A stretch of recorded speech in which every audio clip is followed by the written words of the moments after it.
Don't open that door. Emily Carter froze with one hand on the iron latch. Something massive slammed into the other side. The oak door shook in its frame. A silver tray rattled against Emily's hip, raw venison sliding through a smear of blood-red juice. From inside came a growl, so deep she felt it in her ribs. "He hasn't eaten in 7 days," a guard whispered behind her. "Yesterday, he nearly tore a healer apart." Emily stared at the claw marks carved through 3 inches of oak. Another impact came. Then silence. Not ordinary silence. Listening silence. Emily's pulse stumbled. Beyond that door was Adrian Blackwood, Alpha King of the Northern Territories, or what remained of him while his wolf held control. The guard reached for her shoulder. "Back away." But Emily heard something he didn't. A faint scrape. Then a low, broken whine. Her fingers tightened around the latch. "That doesn't sound like rage," she whispered. The guard went pale. Emily slowly turned the handle. And on the other side, the growling stopped.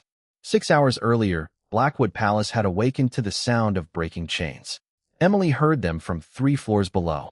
She stood in the servants' kitchen with her sleeves rolled above her wrists, scrubbing dried wax from a silver candlestick while every cup on the shelf trembled. A roar rolled through the stone corridors. The kitchen went still. Even after 11 months at the palace, Emily had never grown used to that sound. "Day 7, muttered Margaret, the senior kitchen maid. Nobody answered. They all knew what she meant. For 7 days, King Adrian's wolf had refused meat, broth, water sweetened with bloodroot, everything the royal healers had tried. 7 days since the king had shifted inside his private chamber and failed to return to human form. Emily lowered her eyes and resumed scrubbing. At 24, she had learned that invisibility was sometimes safer than dignity, especially for an Omega. Especially for an Omega who had never shifted. "Carter." Her shoulders stiffened. Head Steward Walter Briggs stood in the doorway, immaculate in his black palace coat, silver keys hanging from his belt. Emily rose immediately. "Sir." "West. Corridor. Clean it." Margaret looked up. "The royal wing?" Briggs gave her a warning glance. Emily dried her hands on her plain gray apron. "I thought the royal wing was sealed." "It is." Another roar shook dust from the ceiling. Briggs smiled without warmth. "Which is why you'll stay outside the king's chamber." Emily understood. Nobody wanted to work near that door anymore. Not after a royal physician had been carried downstairs with 4 deep cuts across his chest. She took her bucket and left without arguing. Blackwood Palace changed as she climbed. Below stairs smelled of soap, bread, and coal smoke. The royal floors smelled of cedarwood, polished stone, and fear. By the time Emily reached the west corridor, 6 armed guards stood outside a pair of enormous oak doors reinforced with iron. None looked at her. That suited her. She knelt near the wall and began wiping dark streaks from the marble. Blood. She stopped. There were droplets leading from the king's door toward the staircase. Human blood. Emily swallowed and forced the cloth forward. Inside the chamber came slow pacing. For steps. Pause. For steps back. Pause. Again. Emily found herself listening. It didn't sound like a predator stalking prey. It sounded like something trapped.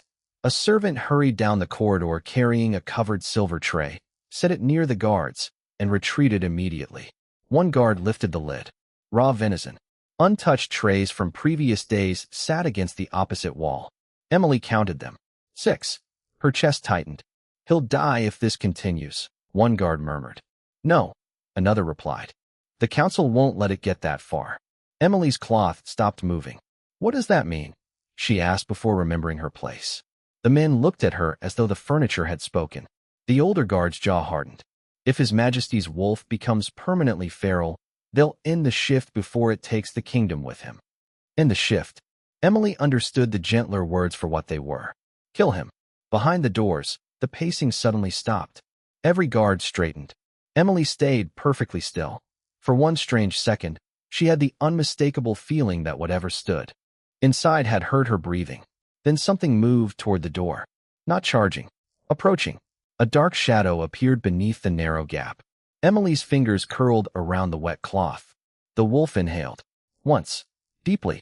And for the first time that morning, the creature on the other side of the door became completely, impossibly calm. The shadow beneath the door remained motionless. Emily stared at it, barely breathing. A moment ago, The creature had been pacing hard enough to shake the hinges. Now there was only the faint sound of its breath slipping through the narrow gap beneath the door. One of the guards shifted uneasily. "Move away, Omega." Emily rose slowly, clutching the stained cloth. The instant she stepped backward, a heavy thud struck the door. She stopped. Silence. She took another step. The wolf slammed against the oak again. Every sword came free at once. "Enough," the older guard snapped. "Get her downstairs." Emily obeyed, but something followed her all the way to the servants' quarters. Not footsteps. A question. Why had the king's wolf become calm when she was near? She tried to dismiss it. She was Emily Carter, an Omega maid who polished silver, emptied fireplaces, and entered rooms through servants' doors. Powerful wolves barely noticed her scent. Some claimed she had none at all. There was nothing special about her. Her life had taught her that repeatedly. By noon, the palace was buzzing with rumors. The king had rejected another healer. The royal council had gathered.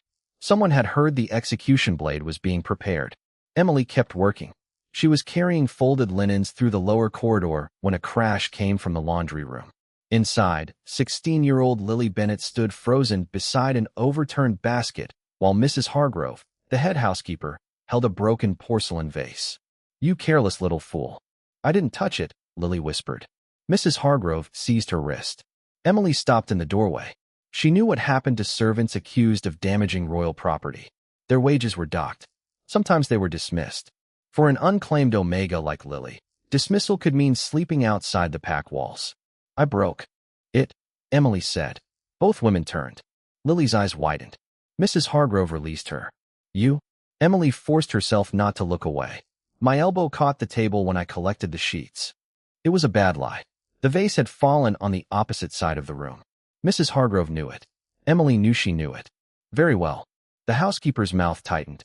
"If Miss Carter has enough time to break royal property, perhaps she has enough courage to make herself useful upstairs." Emily's stomach dropped. At that exact moment, head steward Briggs appeared behind her. He had apparently heard enough. "Convenient," he said. Mrs. Hargrove gave him a thin smile. "Isn't the king due another meal?" Emily looked between them. "No," the word escaped before she could stop it. Briggs stepped closer. "You're forgetting your position. I was told to clean the corridor, not enter his chamber. You were told to serve this palace." Emily's hands went cold. Upstairs, far beyond the stone ceiling, a muffled roar rolled through Blackwood Palace. Briggs glanced upward. "The king has 7 days of hunger in him, Carter. Someone has to take the tray inside." Emily swallowed. "And you chose me." His expression answered before his voice did. "Consider it repayment for the vase." 20 minutes later, Emily stood outside the reinforced oak door again. Only now there was no bucket at her feet. There was a silver tray in her hands. Raw venison. The guard stared at Briggs as if he had lost his mind. "She's a maid." "She's an Omega," Briggs corrected coldly. "Perhaps her submission will make the animal hesitate." Animal. Something about the word bothered Emily more than it should have. The older guard leaned toward her. "Don't open that door." Then something enormous slammed into the other side. Emily's heart kicked against her ribs. The moment from that morning returned with terrible clarity.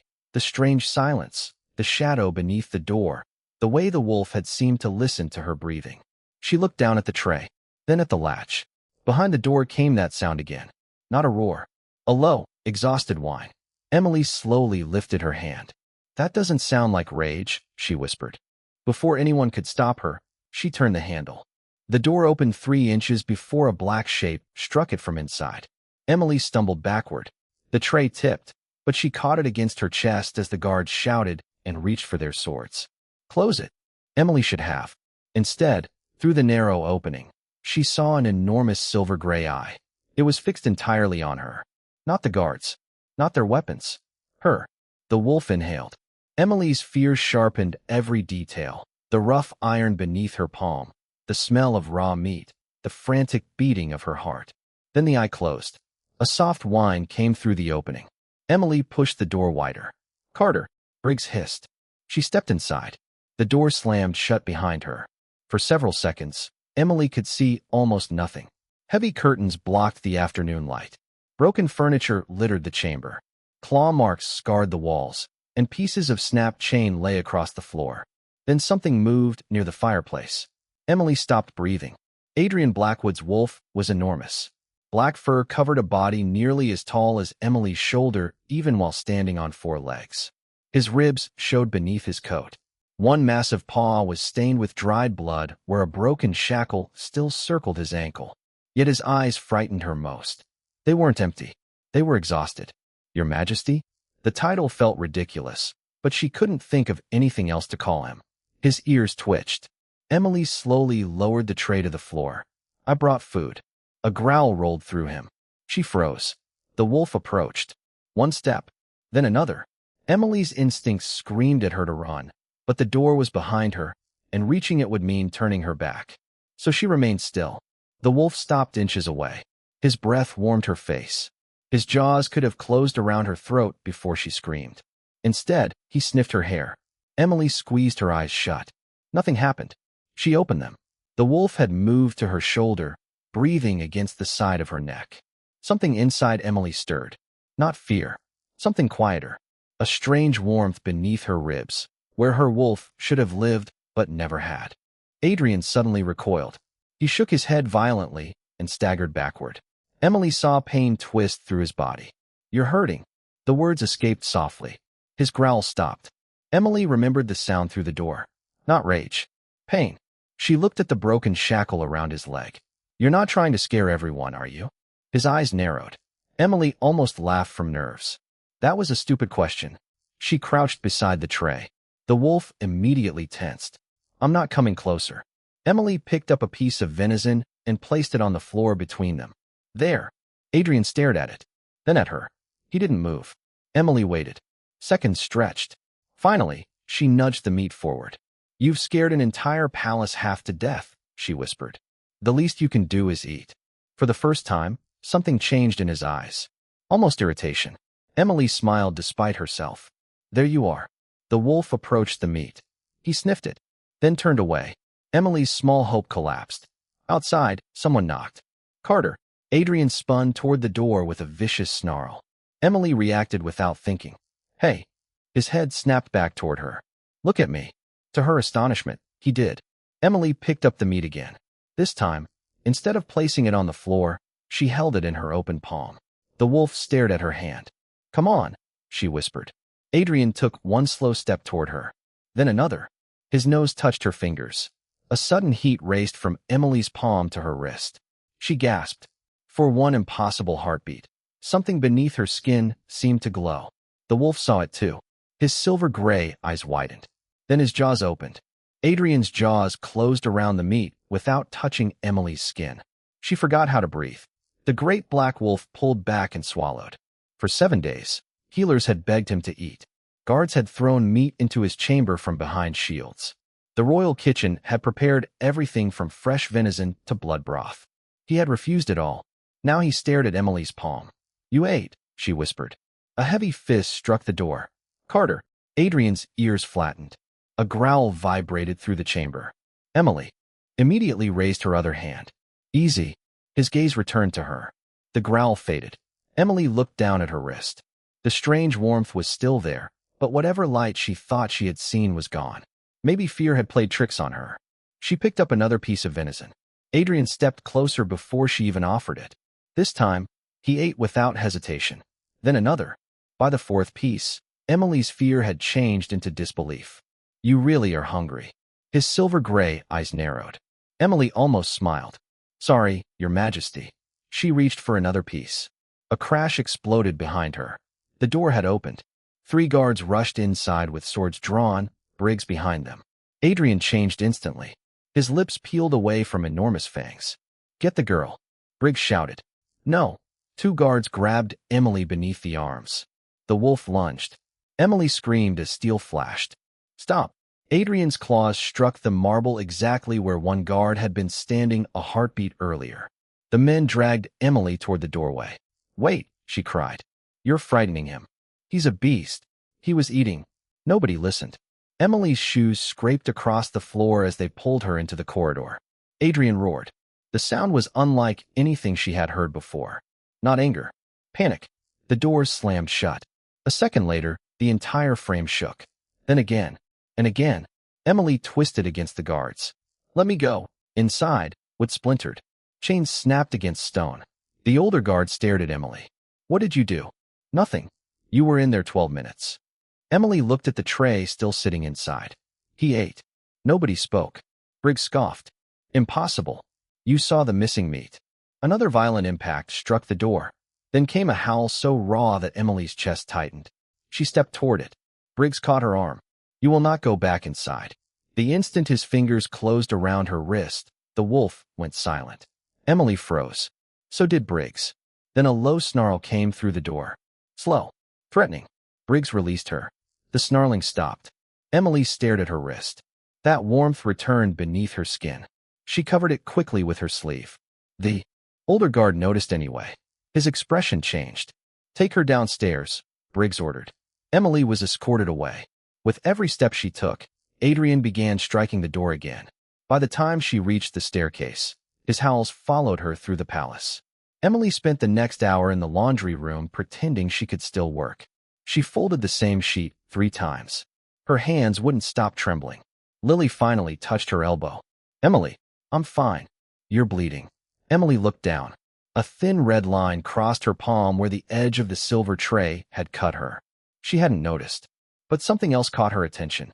Just above the veins of her wrist, beneath pale skin, rested a faint crescent-shaped mark. Emily rubbed it. It didn't disappear. Footsteps sounded outside. 2 royal physicians hurried past. The wolf's worse, one said. He's refusing everything again. Emily's heart sank. The second physician lowered his voice. The council meets at midnight. And if the king hasn't shifted back? A pause. They've authorized the silver. Emily went cold. Silver. There was only one reason they would need it. Upstairs, Adrian howled again. Emily looked at the crescent on her wrist. Then toward the ceiling. For the first time in her life, something inside the place where her wolf should have been answered. Not with words. With one overwhelming command. Go back. Emily waited until the laundry room emptied. Then she went back. She took the servant's staircase 2 steps at a time, gray skirt gathered in one hand, the crescent mark on her wrist burning beneath her sleeve. Halfway to the royal floor, voices stopped her. The council's decision stands. Emily pressed herself against the stone wall. Through an open doorway, 2 men in royal uniforms spoke in low voices. If Blackwood hasn't regained control by midnight, the Silver Guard enters. And the king. A long pause. They do what must be done. Emily looked toward the staircase. Midnight was less than 3 hours away. She kept moving. When she reached the west corridor, 4 new guards stood outside Adrian's chamber. The older guard from earlier recognized her immediately. You shouldn't be here. I know. Then leave. Emily glanced at the door. Unlike before, there was no roaring. No crashing. Nothing. Her stomach tightened. Has he eaten? The guard shook his head. Not since you left. Emily stepped closer. Let me in. You nearly got 3 men killed. They frightened him. He is the Alpha King. Then stop treating him like an animal. The words landed harder than Emily intended. Several guards stared at her. She lowered her voice. Please. The older guard studied her face. Then his eyes dropped to her wrist. The crescent was glowing faintly through the fabric. His expression tightened. What is that? Emily covered it. Nothing. Before he could answer, a violent scrape came from inside. Emily turned. Something struck the door once. Then stopped. The guard exhaled through his nose. 1 minute. He unlocked it. If he charges, we pull you out. Emily slipped inside before anyone changed their mind. The chamber was darker than before. Adrian lay beside the dead fireplace. For one terrifying second, she thought he wasn't breathing. Adrian. She forgot the title. His silver gray eyes opened. The wolf tried to stand. His legs buckled. Emily rushed forward. Easy. A weak growl warned her back. She ignored it. You can be offended later. She knelt several feet away and placed fresh meat on the floor. Adrian didn't look at it. He looked at her. Emily moved closer. His breathing steadied. That strange warmth returned inside her chest. She picked up the meat. Just one. He ate from her hand. Then another. By the 3rd piece, Emily heard movement outside.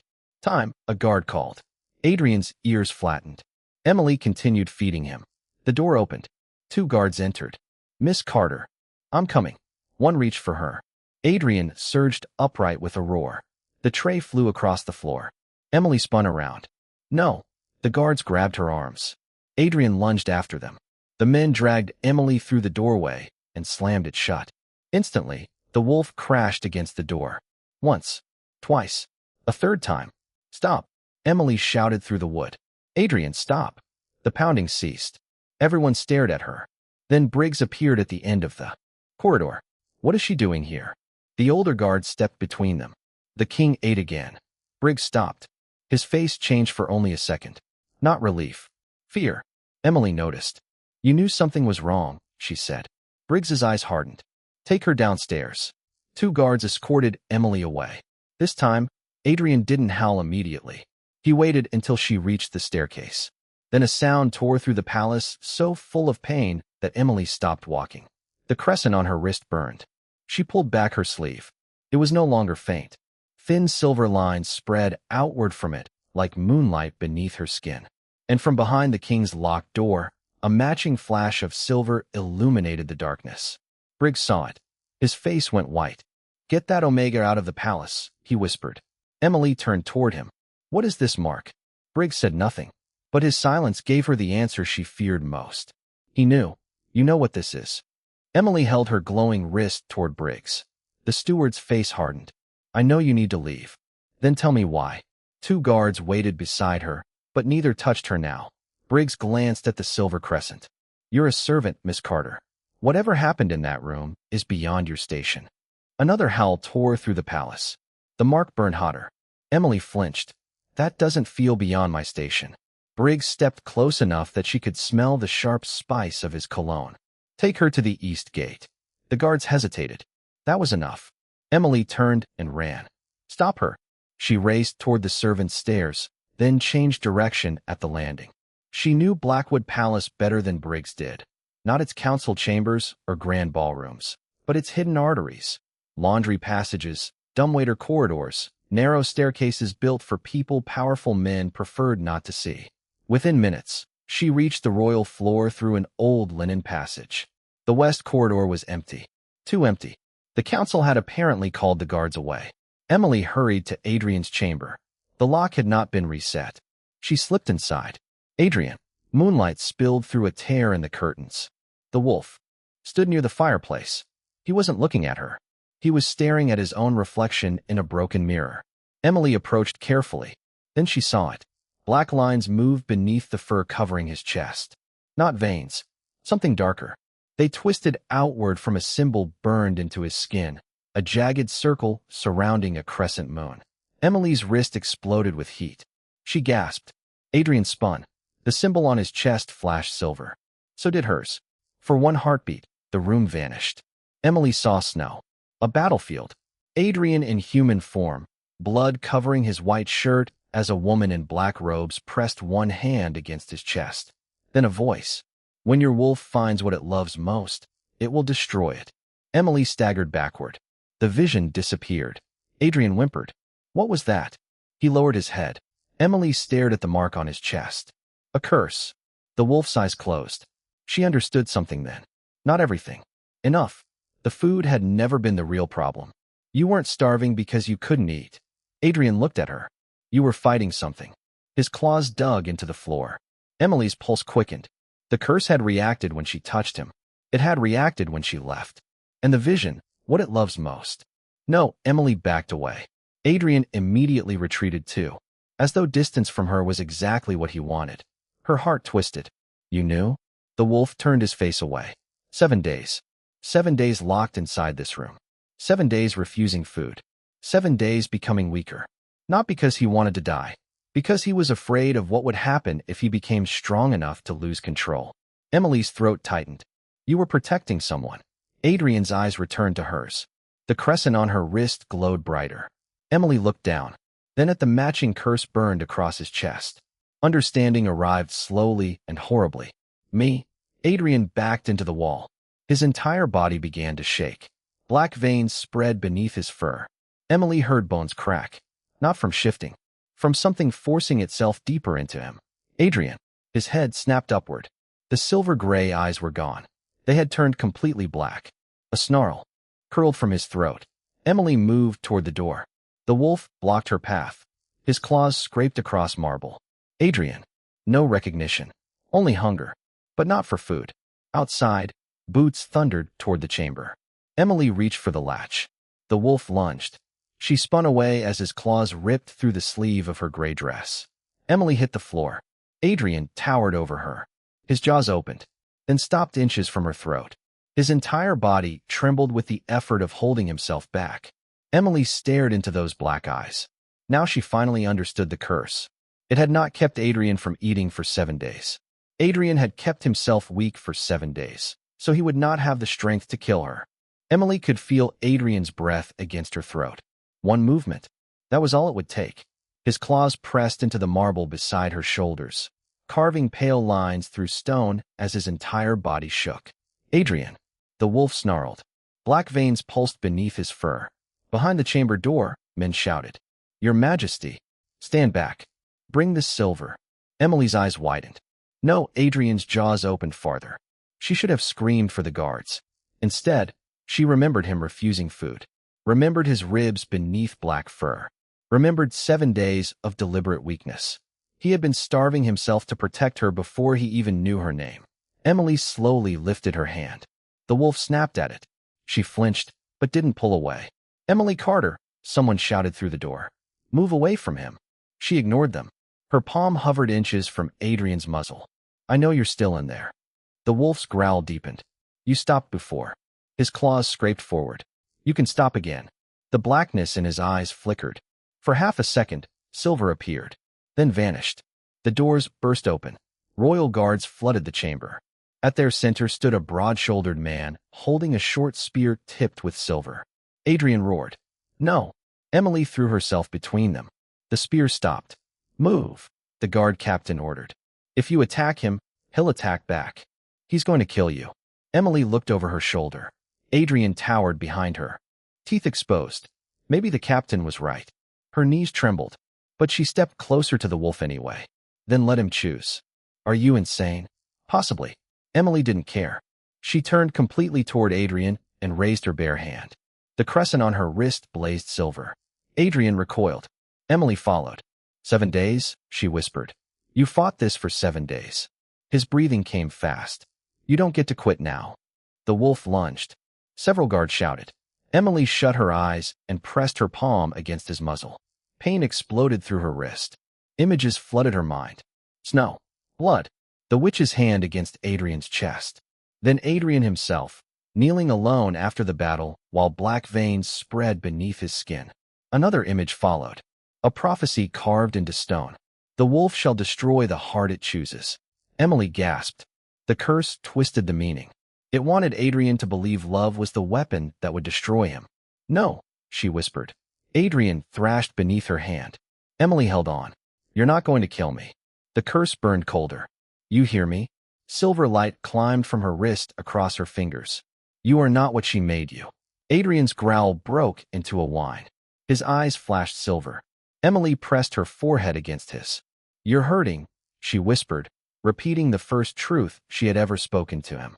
But hurting isn't the same as being cruel. The wolf went still. Behind them, nobody moved. Then Adrian's enormous head lowered.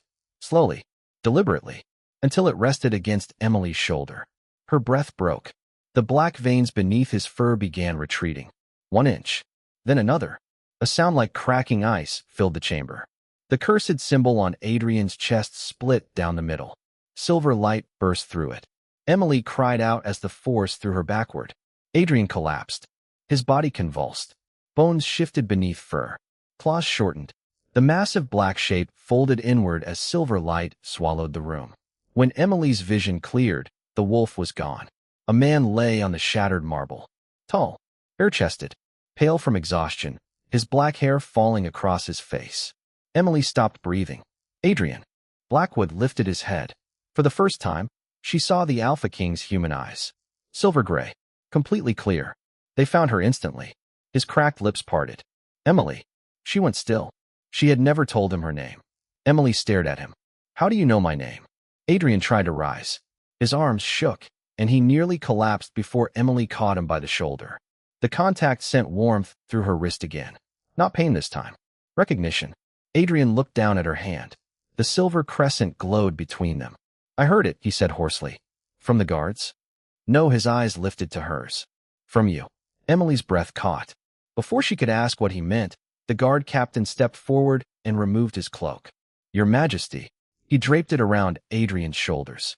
Every soldier in the room dropped to one knee. Emily remained standing because her legs seemed to have forgotten how to move. The king she had known as teeth, claws, and silver-gray eyes now stood only a few feet away. He was taller than she expected, broad-shouldered despite 7 days of starvation, his pale skin marked by fading black lines across his chest. Then head steward Briggs appeared in the doorway. He stopped dead. Your Majesty. Adrian's expression changed. The gentleness vanished. Briggs. One word. The steward went pale. I can explain. Explain why you ordered her removed from my palace. Briggs glanced at Emily.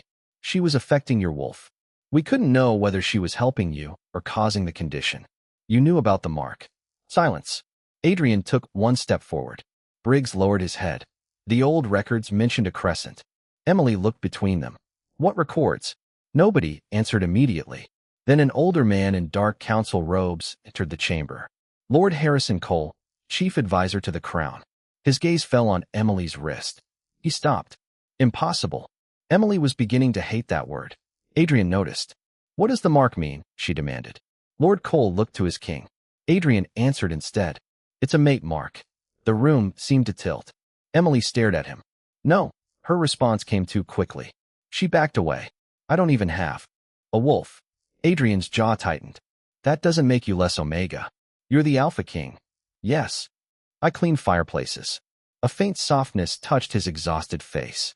I'm aware. Several guards looked down, hiding smiles. Emily didn't. This isn't funny. No, Adrian said. It isn't. He approached slowly, stopping well outside her reach. My wolf recognized you before I did. Emily looked at the shattered room. The broken chains. The blood. The 7 untouched trays. Understanding pressed against her, but she wasn't ready to let it in. Lord Cole cleared his throat. The curse was placed on His Majesty 3 years ago. We believed its final condition was simple madness. Adrian's eyes stayed on Emily. It wasn't. Emily remembered the witch's voice. When your wolf finds what it loves most, it will destroy it.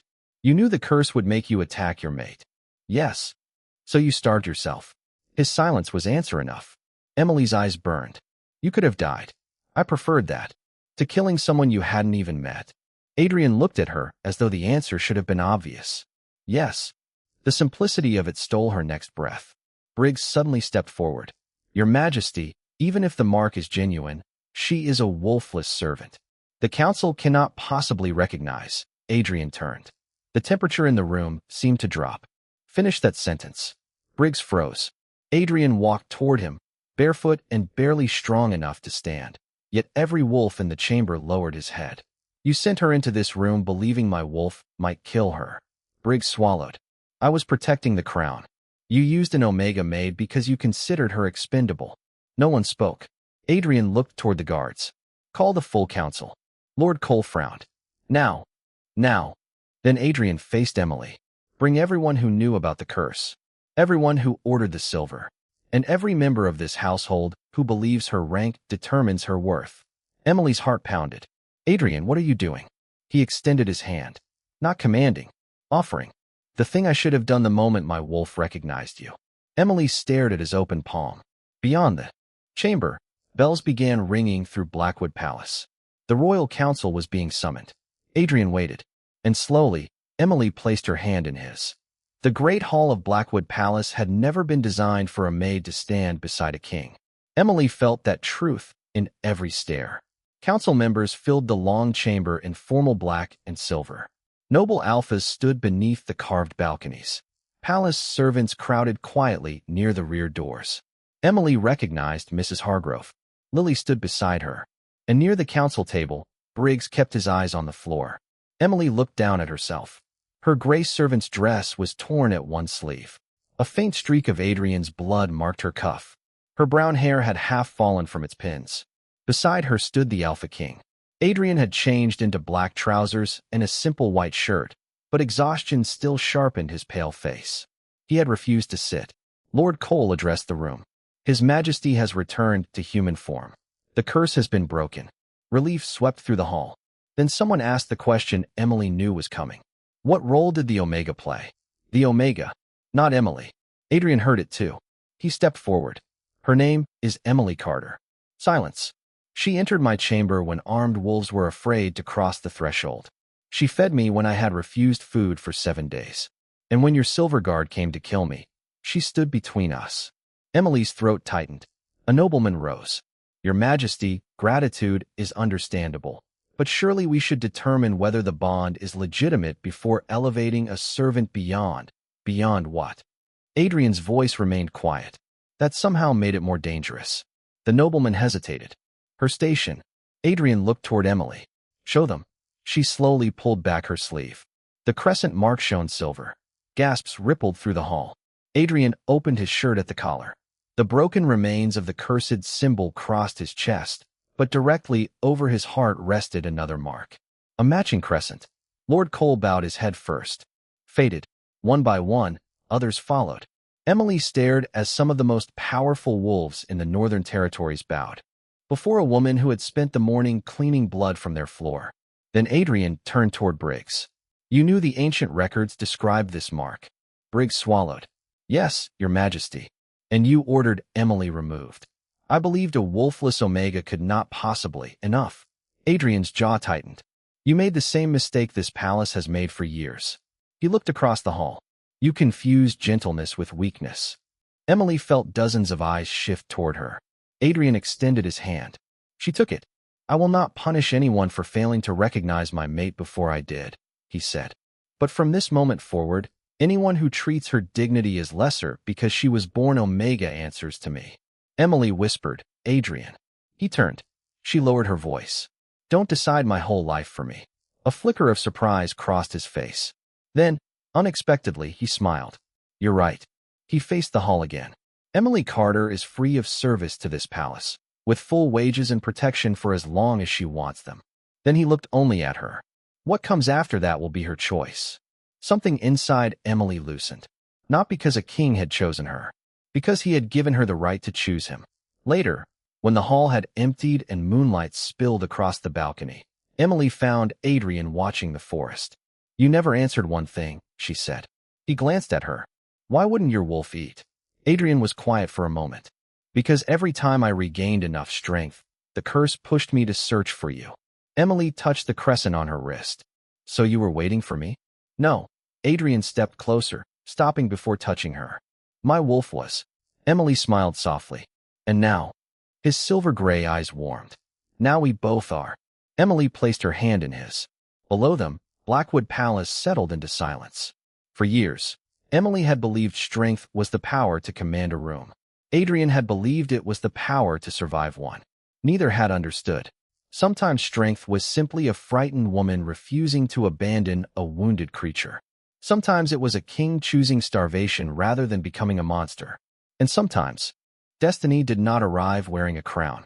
Sometimes it entered quietly through a servant's door, carrying a silver tray in trembling hands.